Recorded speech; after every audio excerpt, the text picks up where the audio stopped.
Greetings and welcome to Heart Talk Live. I know it's been a long time since I've had a chance to have a conversation with you and with any of my guests, but I'm back now. Thank you for your support for the opening of our church building. The Lord has been good to the Zion Hill Outreach Church family, 2200 East Wendover Avenue. But today, I don't want to talk about me. I want to talk about my very special guest. And I have the privilege and opportunity of talking to a longtime friend, the elder and pastor Joseph Monty Robertson, the establishmentarian of the Exodus Fellowship here in Greensboro, North Carolina. Hello, my friend. God bless you, my friend.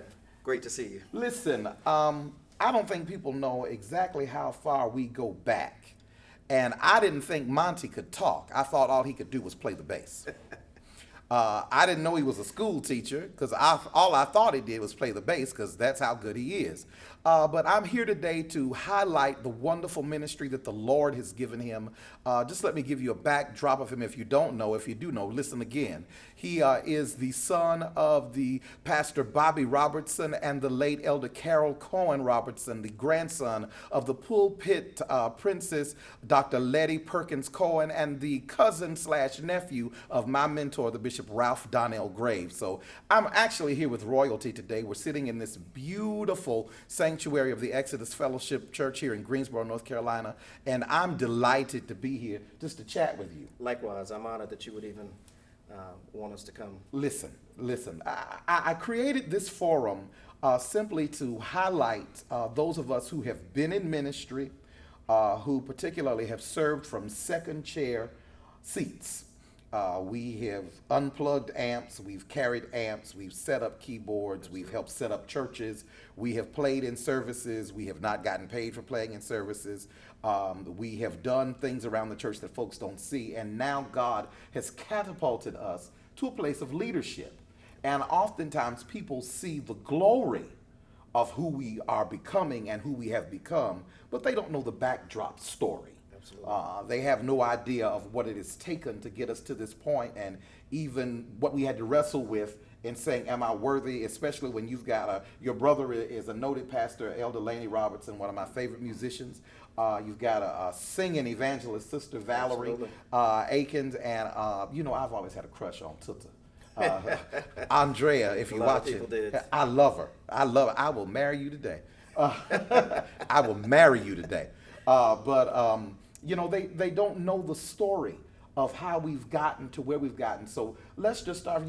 Not only is he a pastor, he is a carpenter. He takes that from his father, and he is an educator in the Guilford County school system. Yeah. So there are many facets of you, but talk to us about how you started, what it was like. From the beginning, being the fourth of the children, right? Fourth of the children. He's the baby of the family. So talk to us from those beginnings in Eden, North Carolina. Well, I'm actually 6 years behind Valerie, 7 behind Andrea, and 8 behind Laney. Wow. So I have always been the baby. Now, I just turned 50 recently, but I'm still the baby in their eyesight. Always. But I remember watching them because my brother had a group back in the late 70s, early 80s. And I didn't play, I didn't sing, I didn't do anything but kind of follow my dad. And that's where I picked up the carpentry. But I remember my uncle died in, I think it was 82. Mm-hmm. He was a prolific guitar player. And someone had donated a guitar to the family in his honor. And my cousin said, hey, you can take that home. And I remember going home, and from that point on, the music ministry was birthed in me. Right. And I didn't have teachers, and we didn't have YouTube. No. So everything we did from scratch, and we learned out of the depths of our heart. Right. Not CDs, but we had tapes, and I remember just going song after song and just pressing rewind, and learning music and not understanding theory, but understanding music. Right. And I thought that my calling was to be a musician. But what it was a way for God to really contain me during those years. Right. Until he was ready to do something else with me. Right. So God shifts you from comfort to divine calling. Absolutely. And of course your parents then very active in the United Holy Church. Absolutely. I think your mother pastored in a little city on the way to Raleigh. I pass it all the time and I always think about her. Drury. Daddy They both were leaders down at Saints Delight United Holy Church outside of Henderson, North Carolina. Right. I was 12 when they took that church, and that was a great time in my life.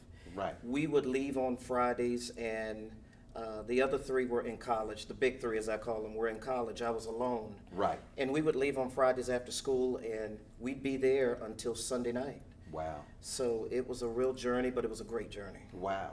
And you know, as a PK, some folks think that our lives are just so terribly horrible.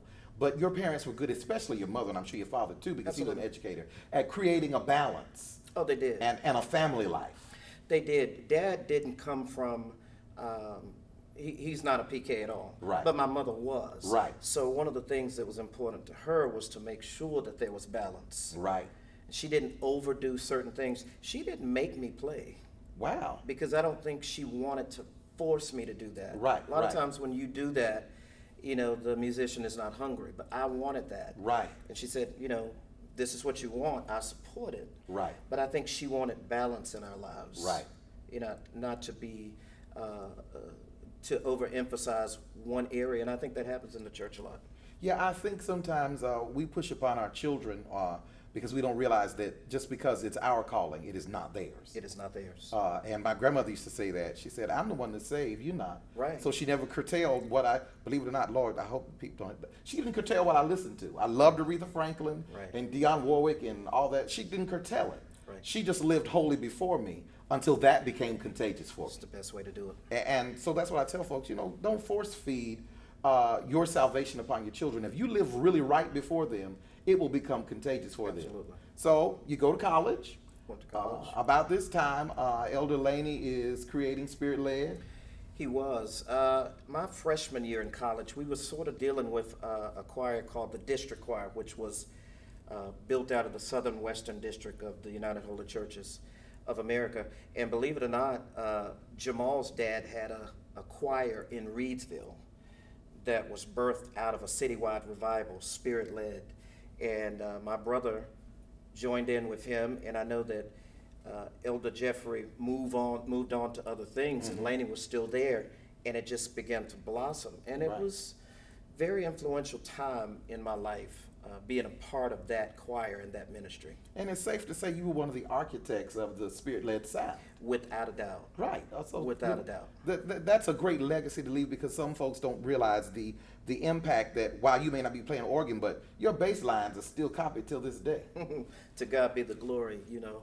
And I miss those days, but thank you for that. Oh, let me tell you, there was nothing like going to a concert or a musical and knowing you guys were going to be there. Because we had Johnny Settle, we had Spirit Led, the C.R. Wall Ensemble, the Dudley Gospel Choir, or the Fellowship Gospel Choir of Dudley, then we turned into Children of Praise. Children of Praise. So everywhere we all went, we all traveled in the same packs. Sure. And it was just always wonderful because it was always sincerity there. It was. It was always ministry.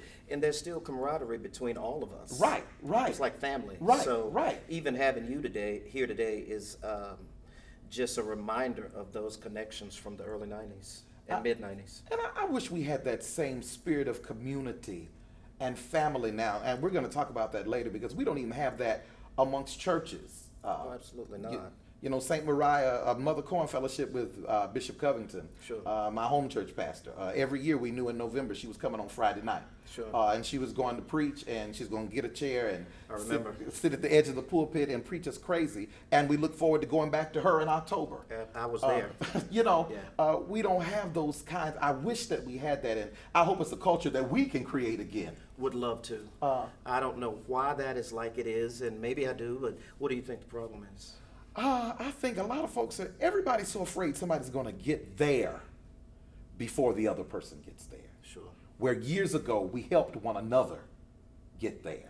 Well, and it's like there is a different destination. Back then, It there was there. heaven. Right, right. And now there here is earthly greatness, which is really sad. Yeah, You know, because it's fleeting. It's not going to last. it will not last. And nobody gets glory out of it. Right. I think that also, you know, people are somewhat protective over their flocks or their members and afraid that someone's going to pull them or snatch them out of that church. That could be it. I don't know. And it could be. And one of the things that I was sharing with you earlier before we started that Bishop Graves told me, love the people God sends, but we have to remember that sheep go in and out of green pasture. They do. So they don't belong to us. Not at all. And so what I may be able to give them for that season may work, and they may come to Exodus and find what they need to prepare them for what God is calling them for. But I'm not going to take it as an insult. Will it hurt my feelings? Yeah, but I ain't going to take it as an A insult. friend of mine told me that last year I was going through some things, and he said, they are not your sheep, they're God's sheep. Right. And that was one of the greatest lessons. When I learned that, really internalized that, I really understand what you said, that, they can go in and out of pastures. Yeah. And we get the privilege of raising them to a point and shepherding them. But we still Right. have to remember they ultimately belong to God. They do. And whatever they're going to do, you learn to release them and go on, because it's as sure as one leaves, two's going to come. Two will come. And that's just it. So you go from college, spirit-led, start teaching, you get married. Hey, it's his wife in the backyard. That is right. You get married, you have a family, you work alongside your parents in ministry, and then you hear the call of God. Well, I got married, and I thought that my calling was strictly to be a musician and a professional musician. Right. And for the most part, I was faithful and loyal to Spirit-led and to my brother. But I do believe that I had, the ability to go other places. I just never did. Right. When we got married, I think I was at the pinnacle of my musicianship, but we started having kids. Right. And there was Chelsea, and then there was Ashley, and then there was Joseph II. Jesus. And shortly after that, there was Carol, who's named after Mom. How many more? And then one more, there was Quincy. You are a Pentecostal preacher. Because Pentecostal preachers And I have will more tell than you two this, children. my wife was frying chicken, and You better fry that chicken. and I just noticed that, something else was just happening on the inside. I'd started teaching Sunday school, and I just remember having a love for the Word. Right. And the ability, I would see the twinkle in the kids' eyes, not over math and secular things, but over the Word of God. Yeah. And it just lit a fire in me. Yeah. And I remember Laney did his last recording, and that was actually my last night playing bass. So you haven't played since I then? have not played, well, I play at home. Yeah. But I have not played openly and in public since then. Wow. Maybe once at a function that they had, but Right. one song. But professionally, seriously, no, I haven't played since that night. So the passion for that shifted. There's always a love, but not the same passion. Well, the passion is there, especially when I hear it. And my youngest son plays, which is another story, and it's miraculous, but plays the bass. But one thing I noticed was that if I stayed on the bass, that I was going to be boxed into that. Wow. I was going to be boxed into that category. Wow. So I had to make a decision. Do I stay here and do what I love, or do what I say that God's called me to do? Absolutely. And the two, for me, could not coexist at that time in my Right, life. right. Let me ask you this, because this is something I kind of struggled with early on. I started preaching, and the Lord had called me maybe 4 or 5 years before, but in 1994 is when I actually declared my initial message. But the struggle I had was because my grandmother was such a great teacher, and still is at almost 85. She calls herself semi-retired, but was such a great teacher and evangelized. I didn't want to preach because I didn't want to be under her shadow. And I felt like people expected me to preach because I had a great command of the English language. I'm naturally charismatic. Sure. And I just felt like it was what they expected me to do. That was the next thing I should do. Right. When actually I wanted to teach English or be an attorney. That's Which or- makes sense. Or the wildest thing was to have my own top 40 covers band and travel the road singing top 40 tunes. I did not want to be a recording artist. I just wanted to have a band that went places and sang from place to place and go be a see good that. church member somewhere. I can see that. I wanted to be an entertainer. Sure. And so I never really was thirsty for the pulpit, but yet the call was there. Sure. And so after turning a couple cards over, I was finally like, you win. I'm going to stop Right. this. But did you ever feel that kind of trepidation because of the pulpit luminary your grandmother was, and your parents, and your uncle cousin, Bishop Donnie Graves, and then all of your other aunts and uncles that were preaching?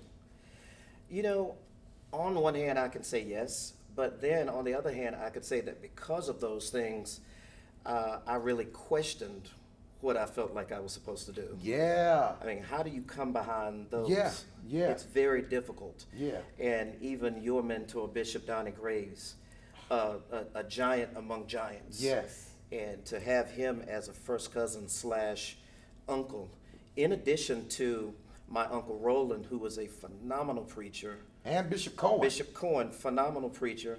Bishop Graves' mother.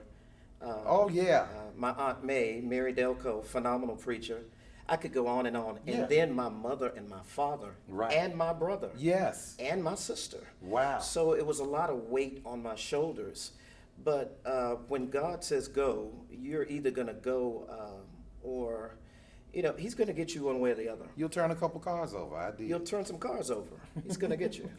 And I try to tell that to young people. They're like, how do you know? And the only thing I can say to them is, if it doesn't leave you alone, Right. if it invades your thoughts Right. and your dreams, Right. or in every conversation you have with someone you don't know, Right. and they say, are you a preacher? I don't hate it now, but I used to be like, no, I ain't no preacher. Right. But I knew in the back of my mind that something about my countenance betrayed that.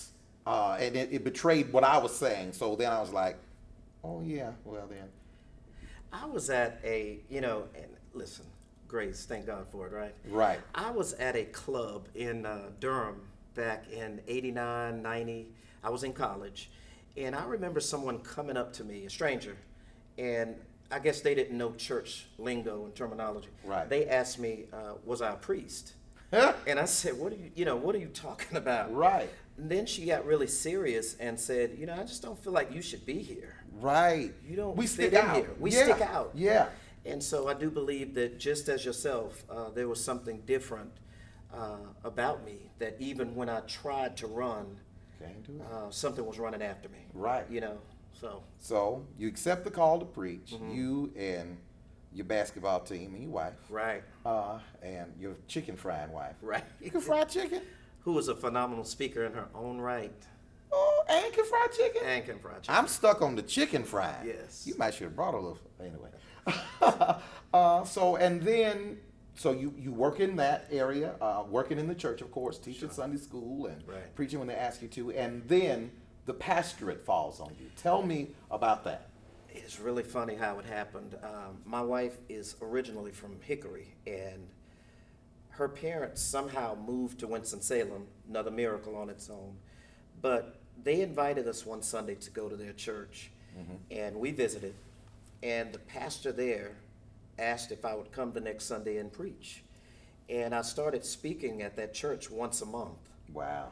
And seeing him and his ministry really gave me an additional amount of courage that, over and beyond what had been sown into me. And I started saying, you know what? In time, this is what I should be doing. Right. Right. Because there was a satisfaction that I felt. Right. Because when I got off of the base, I really spent a lot of time on the back row at the Wow. church. Right. Yeah, just trying to find myself. Okay. Yeah, just looking for myself. And my dad was very supportive of it, and so was Lainey, and my mom as well. But that was the beginning of that transition. Right. And I remember my daughter went through something at her middle school with the school resource officer.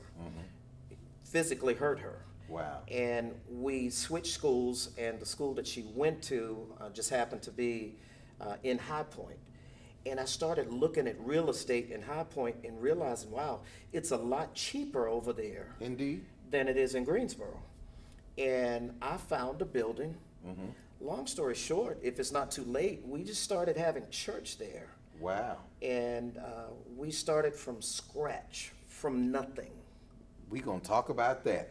Nothing, pennies, and God made a way. But that is something we need to talk about. Because, and we spoke about it earlier when I arrived here, people don't understand the art of pioneering. I don't have any ill feelings towards folks who have been handed churches, because I think it is also an art to coming in and being a revolutionary. Sure. Now, I always viewed myself as a revolutionary. My dream was to, I'll inherit a good Baptist church. Sure. and who wanted a Pentecostal flair, and I'd come in and give them that. Yeah. Because I thought, well, the church is going to be there, and the finances will be there, Right. and the membership will be there, and all I have to do is build upon that foundation. But however, that was not the plan of God for my life. As a Baptist church musician, I got to hang around and see how business was done and how to do it orderly. But I never thought I would pioneer in what we have to deal with: finding the building, building the pulpit, finding chairs, getting instruments. Oh, wow. All that. So speak to that, because people think all they see is the finished product.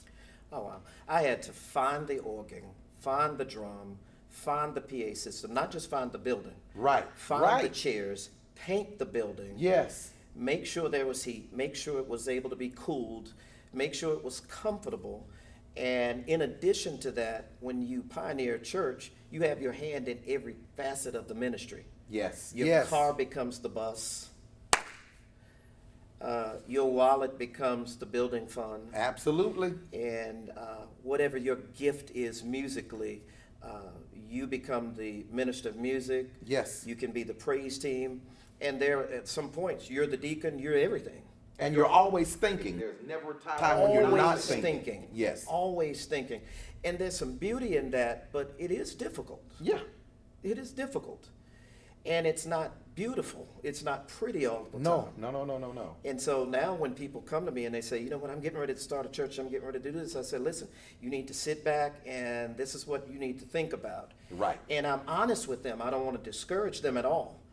But one of the things that you'll find out is that if God called you, he called you. And you can't expect everybody else to come in and hold you up all of the time. It's just on you. You know, he called you. So it has its glory, but the thing about glory is, in Hebrew, that means weight. Absolutely. It's heavy. Absolutely. Yeah, it's heavy. There is not a Sunday. This will be our fourth service, I think, in our church. Yeah, fourth service in our building. Church is 8 months old. So I'm still nervous on Sure, Saturday nights. sure. I go to get in the bed and say, I'm going to sleep good. Sure. And I'm just like, I find myself popping up at 2, like, Lord, who's coming to church? Because you don't know who's coming. And you're thinking about the first of the month's coming. Right. You've got to pay those bills. Right. And so then I just get to the one I say, well, I'm going to go on to sleep because whatever's going to happen is going to happen. Right. But people don't really see that. They see the ease with which, I told a friend of mine, the easiest part is coming to preach every Sunday. That's the easy part. Yeah, that's the easiest part. I don't struggle with that. Right. It's just, the other pioneering thoughts. And Everything else. Did I do this? Right. Did we do that? Did I remind somebody to do so-and-so? And if I didn't, do I have time enough to do it? Right. And Why isn't this working? Right, Lord. Yeah. All of that stuff is on your mind. So let me ask you, how important, and I hope some young preachers listening to this, how important is it to have a mentor and someone you can go to? Because we get frustrated and you don't want to bleed on the people. It means everything. The thing about it is, when you're looking for a mentor, you probably need to find a mentor who is familiar with your type of ministry. Absolutely. And where you are. Because everyone doesn't understand this. First of all, if you've only been appointed, then you aren't going to understand planting. If Right. you've never been part of a planted ministry, then you won't understand the depths of it all. Right. So you've got to have a mentor who's been there. Right. You can't just reach out to anybody. And the next thing is, this is the scary and the sad part about it. Sometimes when you reach out to people, they take it as a sign of weakness. Boy. But you can't ask questions. Right. And I'm just curious to know, who is it that knows everything? Right. So I'm a man enough to admit that I don't. So Absolutely I not. don't mind asking questions. Right. And I do that, but you've got to ask the right people. I had a senior statesman in our local church area tell me when I made mention of it. I was at a funeral last September, and I made mention. Well, he made mention to me. Oh, so you started your church? I said, yeah, I have. He said, well, and it crushed me. He said, well, at least if it doesn't work, you can say you tried. And I was just like, well, gee, thanks for the vote of confidence. Wow. But that was so crushing to me, because what I needed to hear was, go after it. Even if you can't guarantee me it's going to work, tell me it's going to work. Just go after it with all you've got. And that's what I needed to hear. And so while I still have respect for him, I will never have a conversation with him again. Listen, God didn't send the spirit of fear. No. And so if what he said brought fear and just pain into you, God didn't send those words through him. And just because you're a pastor or a preacher or an evangelist or whatever your title is, doesn't mean that you can't be the agent of some negative verbiage. Right. And what you say matters. Oh boy. And if you have a person who is not completely rooted and grounded, then a word like that can uproot you Absolutely. and really dismantle what God has ordained. Right.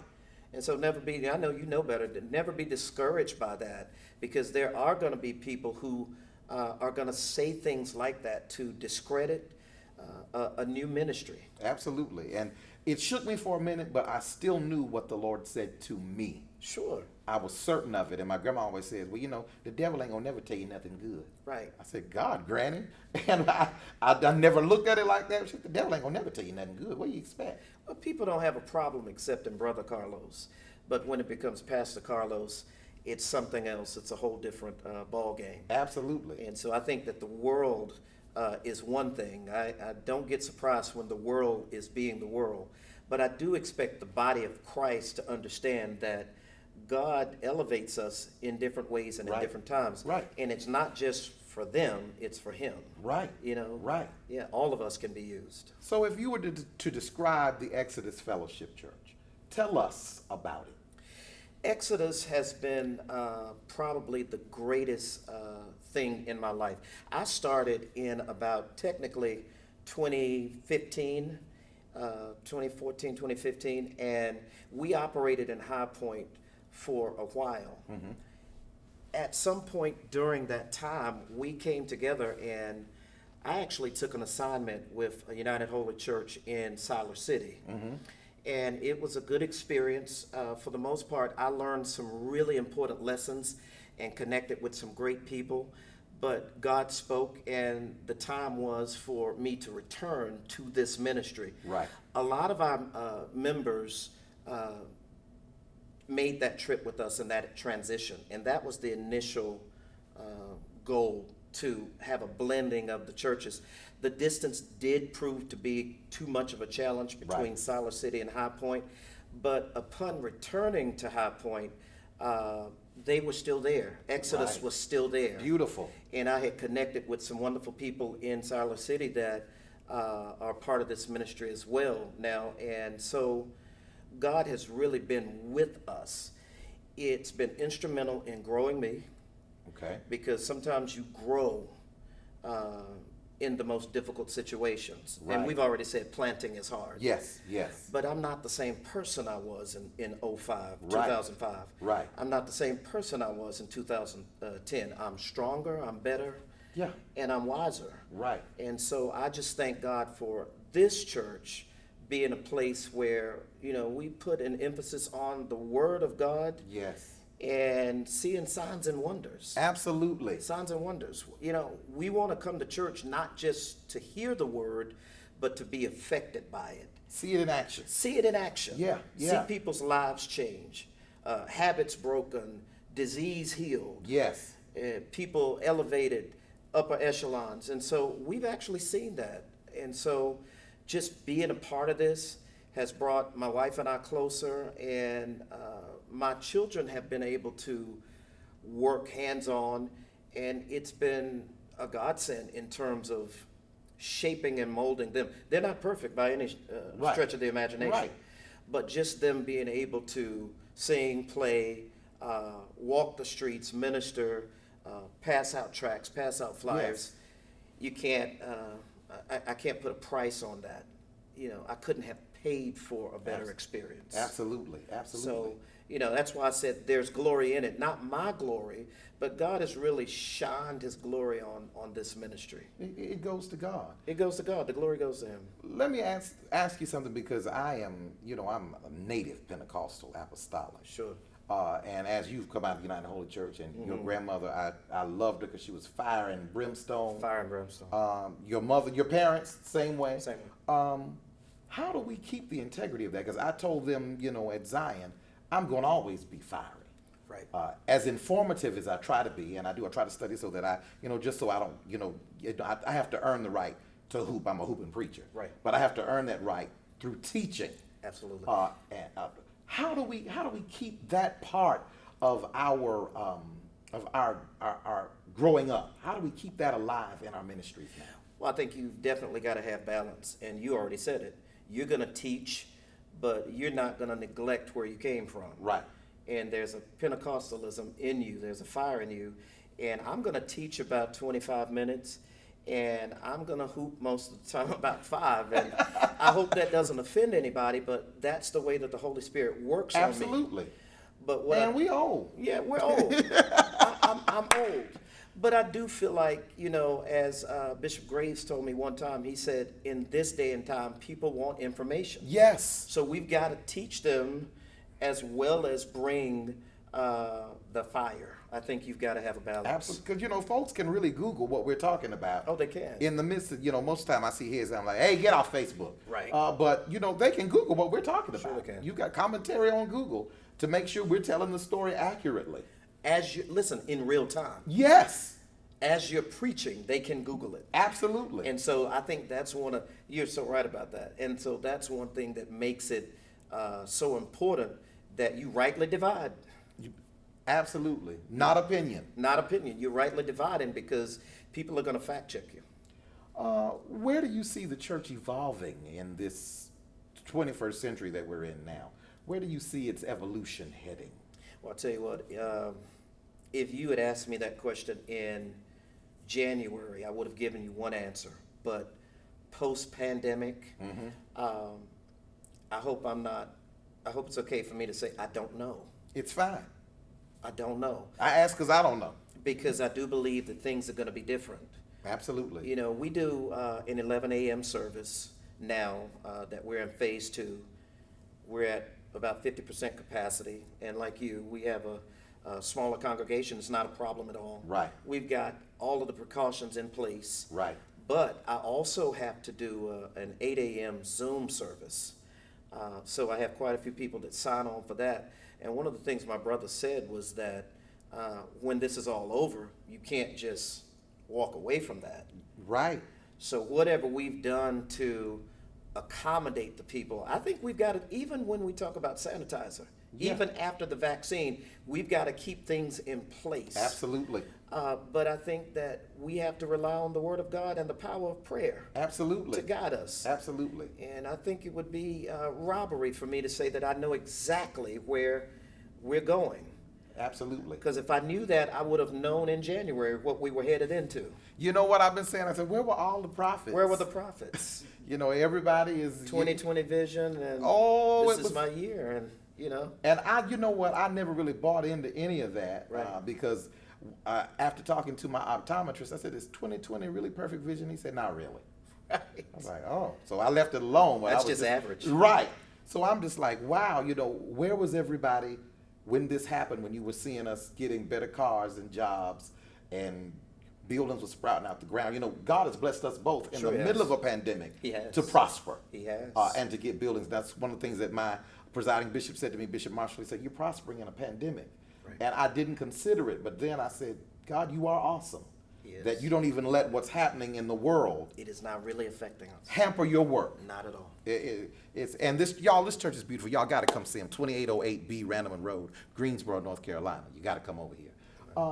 Parting words for some preacher that is watching, that is trying to get their footing. And what I love the most about you, you have your own identity. You are not your brother. You are not your parents. You are not your uncles and your aunts. You are authentically you.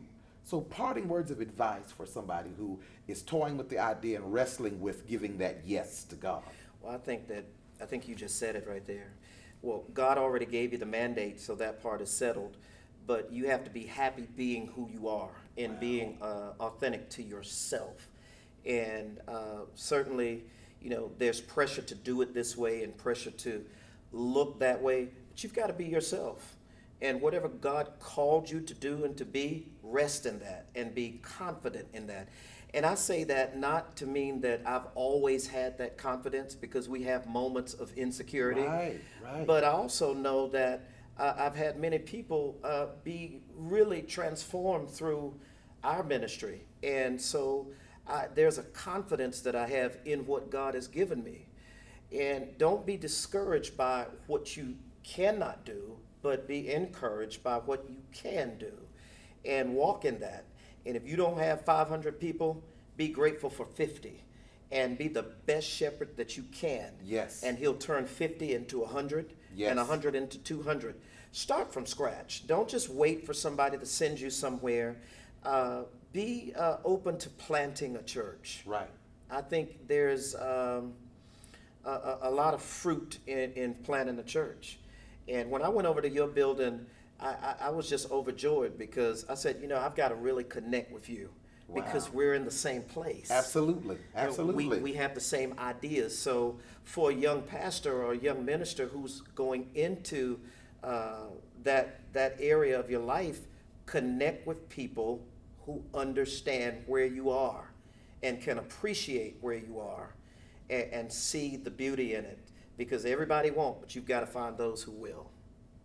You guys heard it right here from Pastor Joseph Robertson, my good friend, my great friend. I feel like I'm with family. You know what I regret? I never had any of your mama's cooking. Oh, she could do it. I know she could. She could do it. But I'm going to have some of your wife's fried chicken. Some glad morning, and I ain't going to die to get it either.